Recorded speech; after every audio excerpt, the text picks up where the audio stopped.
and because of that, I came here. So, Zia, when you hear a story like that, for example, do you think that someone like Ashraf, despite the fact he's fleeing a war, and there are many wars around the country, in fact, can't take everybody, they shouldn't be able to come? Yeah, well, I don't know enough about that particular individual story, so No, I'll sure, comment I more get that. broadly. But in terms of the principle I think of it, in terms of broad strokes, let me be clear. If you're entering a war zone, it's generally men first. If you're fleeing a war zone, it's generally women and children first. And the vast majority of the people coming to this country via the English Channel illegally are men. That is a statistical fact. And when people talk about language, I don't know what language people are objecting to. I'm dealing with statistics, I'm dealing with data, and I think that's a sensible way to formulate policy. And I think we should use language clearly. I think we should use language accurately but just and to be fearlessly. specific, Zia, because the reform policy is to deport all illegal immigrants in the UK Yeah. within 5 years. So that would be, I mean, these are real people. That would be someone like you. And that's what you're saying, right? Okay. If you are Just in to be this clear. country illegally, let me be crystal clear.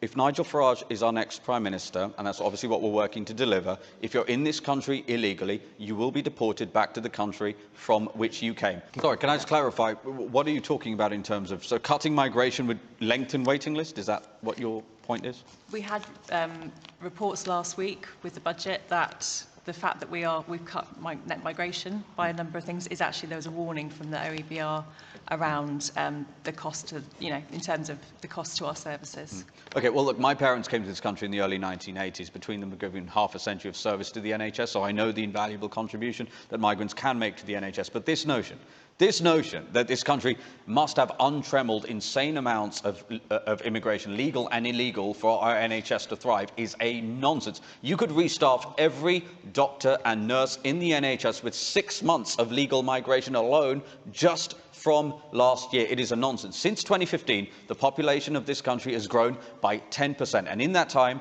the amount of money that this country spends on the NHS, adjusted for inflation, has doubled. It has doubled to cope with a 10% increase in the size of the population. Why? Because the Tories shipped in 12 million people, despite claiming they were going to cut immigration, left the country with fewer hospital beds.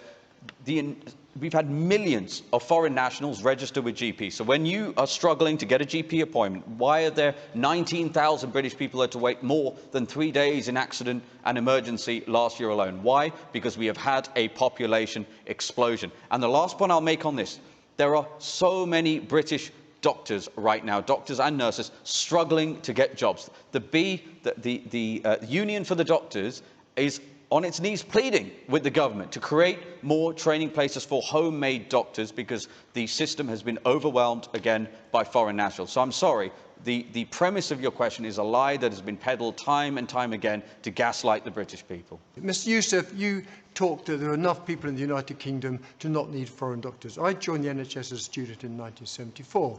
We've been totally reliant on doctors from Asia initially, and the care sector is totally dependent on care workers from abroad, despite 9 million people not being in work. One reason why people wait for GPs is certainly because the population has gone up, but equally because there's funding for general practice compared to funding for hospital sectors has gone down. So you're conflating lots of different things to state your argument. Well, my question to you is, you have said, I believe, that migrant workers will lose their indefinite right to live here. Indefinite leave to remain. So yes. sorry, I got the wording wrong. So if you've worked as a care worker in a nursing home for 40 years, you're already, since last year, not allowed to bring your children over. So when you get to 65, you're going to be sent back to where you came from. Is that what you're suggesting? No, it's not at all. And if you had paid attention to what we were announcing, you would not have that view. My mother is a care home worker. My mother is a care home worker. Typically rude. My mother is a care home worker. Be polite to people at the same time. They're not decent. Has worked in care homes for years. We have announced that we would have an acute skills shortage visa specifically for sectors like the care home sector. But here's what has not happened. Here's what has not happened. And again, I know the care home sector well because my mother has worked in it for years, and I know how hard those people work. What happened under the Boris Johnson era is millions of people came to this country. The vast majority came not to work. They came here on non-work visas. Over 80% came on visas other than work visas. We are saying for every single work visa issued for an acute skilled shortage visa, like the care home sector, an equivalent place must be created to train up homegrown talent to do those jobs. And that is something that has not happened for decades. So what I love about my constituency is even people that disagree with me are very polite, and I think that should be afforded by you too, Zia. Be polite to these lovely people. So these arguments nationally have already concluded. 70%, according to the latest YouGov poll, say immigration is too high in this country. Immigration is the #1 salience issue by which people vote, and the majority of people in this country support mass deportations, despite this particular audience's views. Those are the facts. The only party that will deliver that, and there will be people watching this programme at home whose blood will be boiling, frankly, by what they've seen. Hang on, Zia. No, wait 1 minute. There are plenty of people in this audience who have supported your views. Did you not hear them? Let me finish my point. Well, we got huge rounds of rapturous applause for open borders. We got that multiple times. How about you stop misrepresenting my position, Zia? I will say this. If you're so strong in your position, why do you need to misrepresent? If you want immigration law in this country to be upheld, if you think Britain should have secure borders, and if you want a sensible immigration policy that allows people who are going to come here and contribute and deport people who are here illegally, then you should vote reform. 1 in 3. The last thing I'll say is this.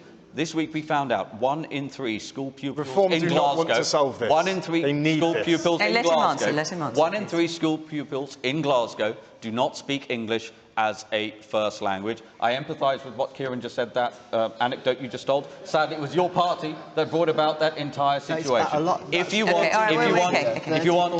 want Britain to have secure borders, if you want immigration law to be upheld finally, and British people voted time and time again through Brexit and 4 consecutive elections for less immigration, and instead we have this panel don't trust the angry man who doesn't listen. He doesn't listen at all, and he's an angry man. He wants this to carry on. He needs this division. Is that why your party's polling at 14%? All right. So who was asking about unity amongst politicians? I don't think you've seen that here tonight.